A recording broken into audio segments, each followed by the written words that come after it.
Praise the lord. సర్వ సృష్టికి ఆధారభూతుడైన యేసుక్రీస్తు శుభనామములో మీ అందరికీ కృపా సమాధానములు విస్తరించునుగాక. ఈ దినపు యేసయ్య జీవపు మాట. రోమీయులకు రాసిన పత్రిక 6వ అధ్యాయము 13వ వాక్యభాగము. మిమ్ముని మీరే దేవునికి అప్పగించుకొనుడి.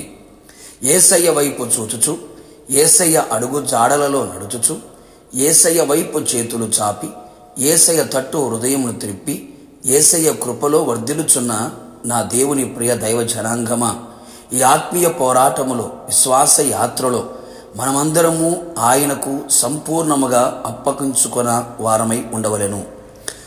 మనలను మనము సంపూర్ణముగా ఆత్మ ప్రాణ శరీరములను అప్పగించుకొని ఆయన పాదముల ఎదుట లొంగిపోదము.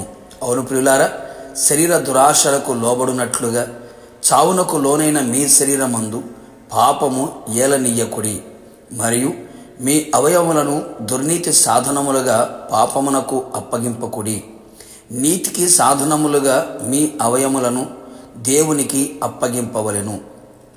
సమస్త అవయవ నిర్మాణకుడైన యేసయ్యను ఆరాధించున్నట్లుగా, ఘనపరుచున్నట్లుగా, కొనియాడునట్లుగా ఉండవలెను.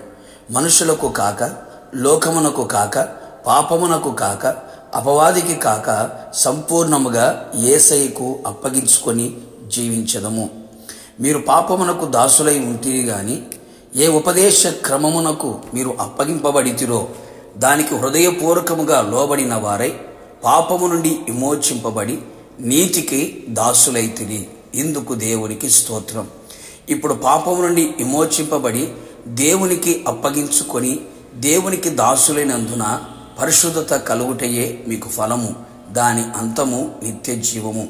నిత్య జీవము గలవారమై ఇహపరమందు ఆయనతో జీవించున్నట్లు ఆయనకు అప్పగించుకొనేదము. అంతేగాక మనము అప్పగించుకున్న దానిని రాబోచున్న ఆ దినము వరకు, అనగా ప్రభువు రాకడ దినము వరకు ఆయన కాపాడును కదా. మీ ఆత్మయు శరీరమును జీవమును మన ప్రభువైన యేసుక్రీస్తు రాకడ యందు నిందారహితముగాను సంపూర్ణముగా ఉండునట్లు కాపాడునుగాక. అంతేగాక మన మార్గములన్నీ ఆయనకు అప్పగించదము. అప్పుడు ఆయన మనము నడవవలసిన మార్గమును మనకు బోధించును, నడిపించును, జీవ మార్గమును తెలియజేయును. దేవుని కృపకు అప్పగించుకునేదము. అవును ప్రియులారా, ఆ కృప మనల్ని బలపరచును, బలహీనతలో శక్తిని ప్రసాదించును, బలవంతునిగా చెయ్యును, సమస్తమును చేయునట్లుగా చేసి ఆయన కొరకు ప్రయాసపడునట్లుగా చేయును. ఆయన వాక్యమునకు అప్పగించుకునేదము. ఆ వాక్యము మనలను గద్దించి, బుద్ధి చెప్పి, హెచ్చరించి, ప్రకటించును, పవిత్రపరచును, మహిమగల సంఘముగాను ఆయన ఎదుట నిలబెట్టును.